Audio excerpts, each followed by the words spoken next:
American Insurance Group is a leading international insurance organisation with customers in more than 100 countries. It has 93,000 employees in over 90 countries and is at the heart of this scandal. The CEO of AIG was Hank Greenberg.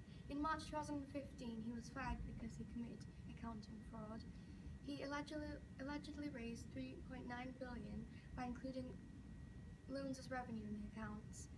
AIG boosted its reserves when they were low and committed accounting fraud by bid rigging and inflating stock prices. Now over to Mia with details about the lawsuit. AIG was first under observation when a bogus reinsurance transaction came to the attention of the US Securities and Exchange Commission in 2001. They were charged a $10 million penalty in 2003.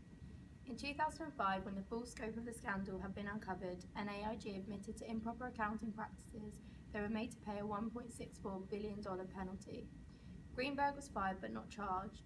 Ferguson, Garand, Monrad, Graham and Milton were all given prison sentences between 2 to 4 years and fines of up to $200,000.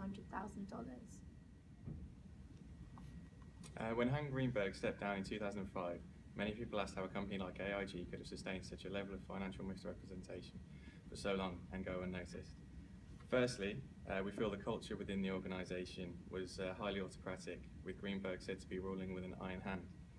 Because of this leadership, the board featured 9 AIG executives, causing a conflict of interest, and as described by the agency theory.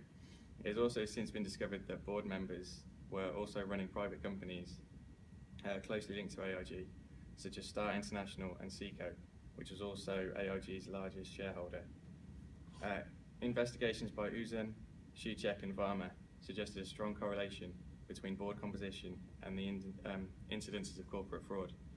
It was the board's culture which allowed the company to receive huge loans and then cover them as revenue. Further investigation shows the ability for former senior management to circumvent internal controls for their own agenda. AIG were also able to claim on non-existent transactions, a clear failing of company control systems.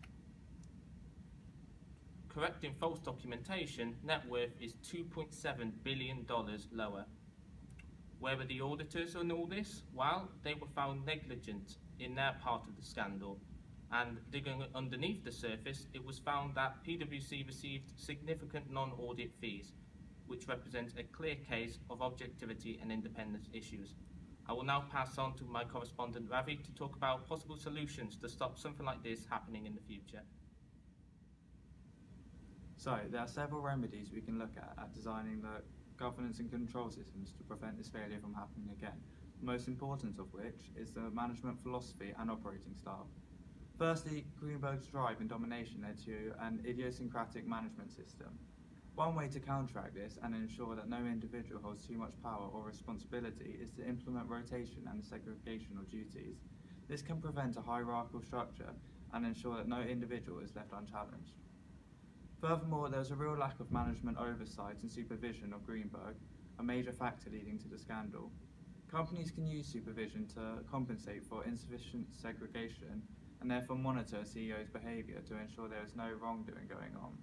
And finally, we have the Corporate Governance Code, which recommends the inclusion of non-executive directors on the board.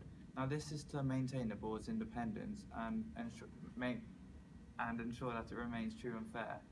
However, AIG's board were not deemed to be independent, as they are reportedly very close to Greenberg. Thank you for listening. Good night.